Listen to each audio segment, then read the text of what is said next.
All right, what's going on, everybody? Today you are listening to the Diamond Lion Sports Network. I'm your host, Mugen the Diamond Lion. Please like, comment, and subscribe. This is our sports channel. For those of you that are familiar, we were on here probably a couple years back covering the finals and everything, but today we're here to actually talk a little bit of boxing. I am going to continue to do some basketball talk as well, but October. This is a huge month. If you're a boxing fan, then you know a lot of champions are fighting, a lot of former champions are fighting, a lot of stuff's going on. So that's really what I wanted to get covered today. In terms of the fight I want to start with, I really want to start, if y'all don't mind, with Devin versus Kambosos, part 2.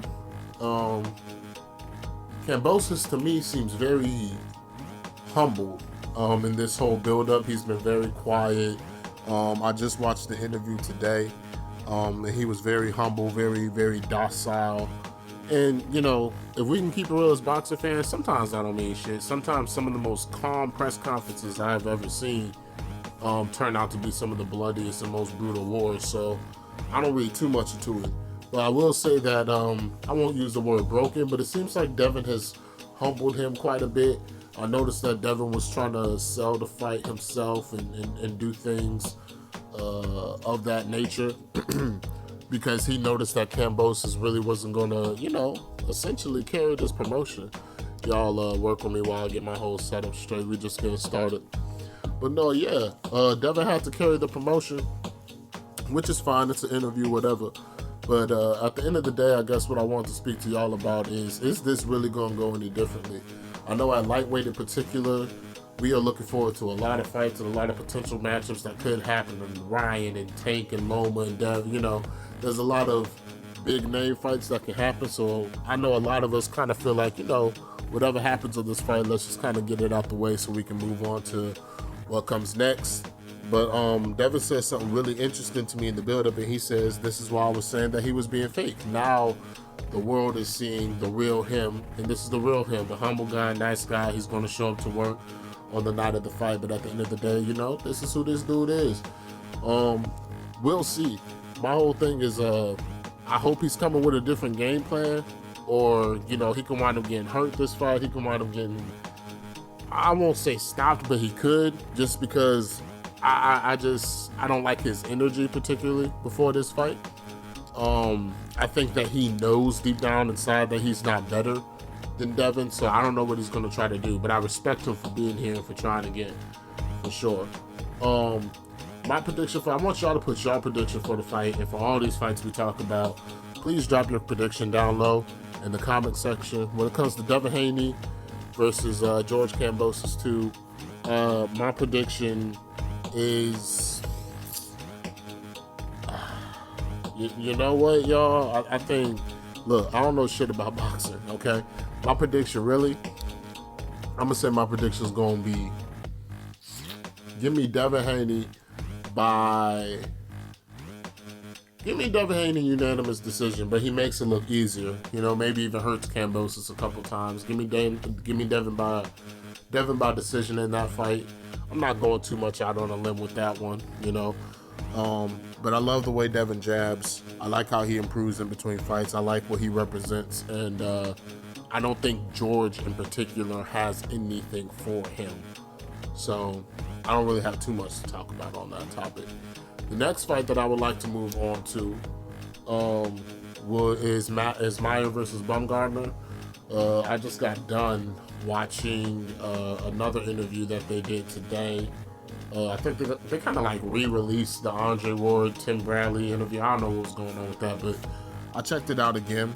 And I'm excited about that fight. Both of these women seem very determined and very confident that they can defeat the other woman. Alycia, very fiery, looks extremely hungry, has been boxing in the gym for a long time. You got to respect that. Meyer, champion, looks a little bigger than Alycia to me. I don't know if that's just the camera or just her frame or, you know what I mean, kind of how she built, but she looks a little bigger to me for whatever that's worth to some of the fans out there. This is a fight that I'm a little less certain about, as compared to, I'm probably more certain, and y'all let me know how y'all feel, but I'm probably more certain about the Devin fight than any other fight happening this month in terms of Devin by unanimous decision. But yeah, man, Maya looks big. She's confident. She got the Olympic tattoo. You gotta watch out for the people with them Olympic tattoos, man. They don't play.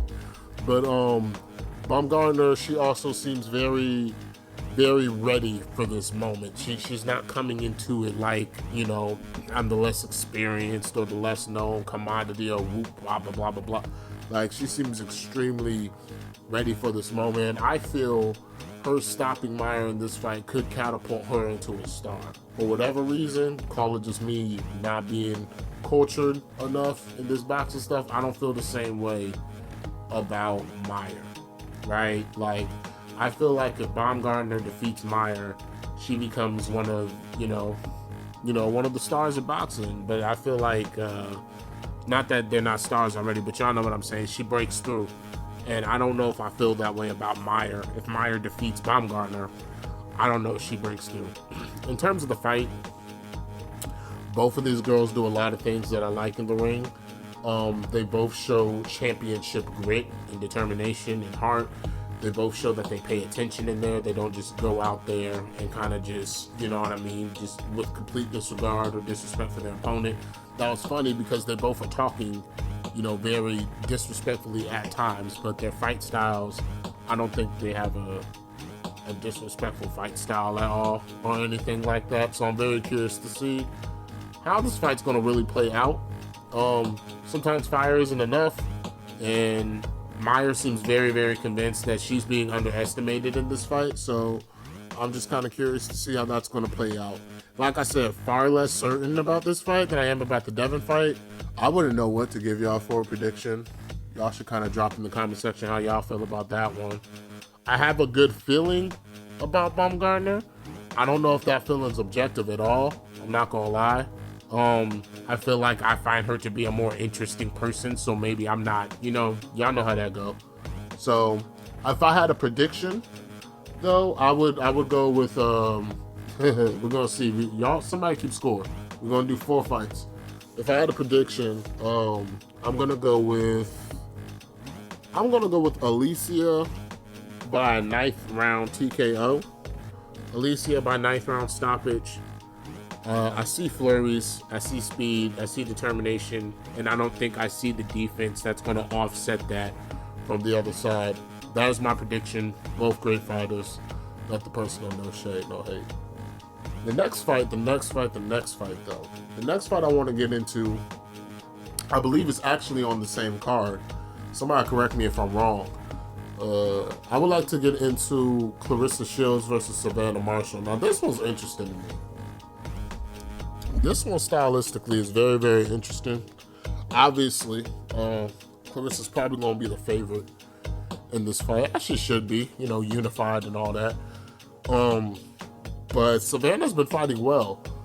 Savannah's been with Nutra. She's been with Peter Fury. By hook or crook, that people's performances definitely tend to skyrocket after being around some of them. She's been knocking people out. She's been walking girls down. She has displayed a good chin.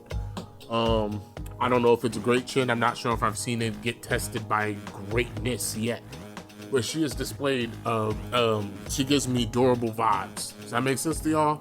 Anybody else get that? She gives me durable vibes. Like, this isn't a woman who you're just going to kind of come in there and just kind of knock her block off and she's just going to fall over. She pulls from a darker place than that, whether she decides to let us know about it or not. I feel Savannah pulls from a darker place. The problem is, I know for a fact that Claressa does too. And I find Claressa to be the more experienced and the faster fighter. She's going to get hers off first. And we all know Savannah has dealt in the past with confidence issues. My question is, when you get hit with that first combo, when Claressa does touch you, right? Does that confidence get a little wavering, right? When you get hit with that combination, you know what I mean? I think she's prepared to go in there to get hurt. I don't think she's gonna get punched by Claressa and fold, but I worry about if Claressa starts kind of getting off on her, will Savannah's insecurities peak back up again? Because I know I don't have to worry about that with Claressa, but with Savannah, I worry about that. I'm going to keep it real with y'all on this one. I don't feel the same as I felt about Baumgartner versus Meyer in terms of how close the fight might be. I feel like Claressa's going to beat Savannah Marshall. I just do feel like Claressa needs to be careful to beat Savannah Marshall because Savannah has a powerful punch. She has an interesting style, and she's not someone you want to play around with or stand in the same spot with or let yourself be in a compromised position or get up against the ropes, get up again in the corner. I don't think you can do that with Savannah. So I cautiously have Claressa winning this fight. This is a fight that could go the distance. We don't want to talk about, I mean, if you're a Claressa fan, you want her to knock her out. It's been a very personal, and it done gotten into racing. It done went on. It's the whole production been out of pocket, right? So if you're a Claressa or a Savannah fan, you're coming here for a knockout. But these girls could test each other, especially with the history. You know, it could go 12 rounds. You know, it can go all of the championship rounds. Especially for a Claressa win. And I don't know if I feel like TKO stoppage with all these fights, but listen, man, I got Claressa winning that fight. I see a late stoppage, I believe, like a round 11 stoppage. I see a TKO in that fight. Y'all let me know what y'all think, though. Objectively, a lot of these fights, to me, besides the Devin versus Kambosos fight, a lot of these fights can go either way. So y'all let me know how y'all feel about that. I got Claressa getting the late stoppage in that fight by TKO. That's what I got going on. But I do respect Savannah Marshall's ability to weather a storm and deal a storm back. But we're going to go ahead and move on. I don't want to make this video too terribly long. The last fight I would like to talk to y'all about is the return of Deontay Wilder going up against Robert Helenius. Now, the first thing I would like to say is I discovered Robert Helenius probably some months ago. I just, you know, like a lot of you, I just be on YouTube watching fights from time to time. And his fight against Kawanaki, both of them, I checked them out and I was highly impressed. I wasn't expecting him to get the Wilder fight. I wasn't expecting that at all. I saw power in both hands. I saw a guy that goes in there and thinks. I saw a warrior that's willing to put it on the line. And I also saw a guy that will test his opponent's mettle and decide if they need to be in there or not. And I wanted to get into that because we all should at this point know the very well of Deontay Wilder, his strengths and his weaknesses. And Wilder, on the other hand, I do listen. He looks great. He looks like he's in great shape. He looks better than I would expect someone to look coming off of the losses that he has taken, and that's good. He seems like he's in very calm spirits. He seems like he's not tapping too much or giving too much of his energy away to anything, and you really gotta respect that. You gotta respect somebody that can come back to the sport after what just happened. And we all know that Wilder has heart, but I don't know, dude built different. And Robert Helenius is going to be a super tough fighter. Super tough. I respect how I love how this dude fights. Like I said, power in both hands. This is not a cherry pick. This is not a gimme. This is a tough fighter. You know what I mean? He's not going to give Wilder anything. That being said, that's still the most horrific and terrifying punch in all of boxing, and we all know what punch I'm talking about. Wilder, he makes guys' bodies stop functioning when he catches them clean, and I worry about that. I don't feel super strongly about Helenius' defense. You know, it was decent. Honestly, I didn't get to see it get tested too much. Kawanaki did not look, to be fair, the win that I'm most impressed with from Robert Helenius, his opponent didn't look how I expected them to look. So what I took from that might have been a little fool's gold. Y'all let me know how y'all feel about that. But I feel like he's going to be in there with a completely different animal with Wilder. And I feel like Wilder needs to be careful coming back against an opponent that is this amped up, ready, and hungry. All that being said, my prediction for the fight. These two have been in camp together. These guys know each other. Of course, they didn't go full throttle. We all know sparring is different every single time.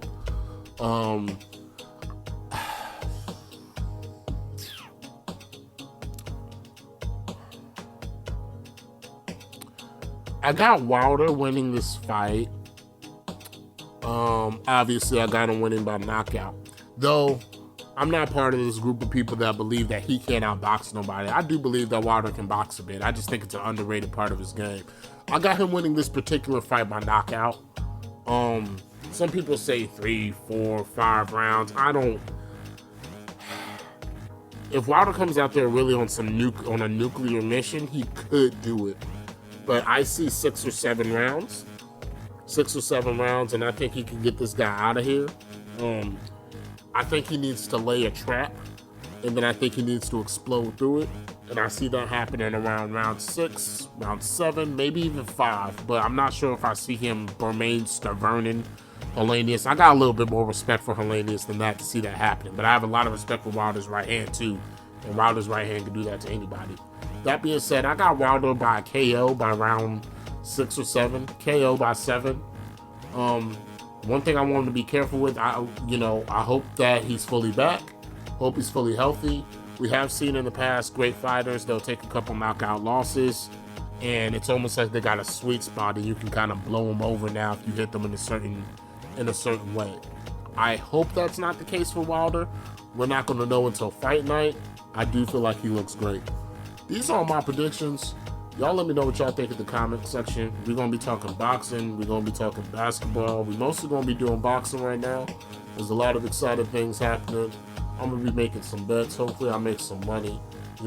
Like, comment, and subscribe to the Diamond Lion Sports Network. It means the world to me. I want this to be one of the best, most chill places you can come and listen to some sports talk, interact with your subscribers, get some things going around here.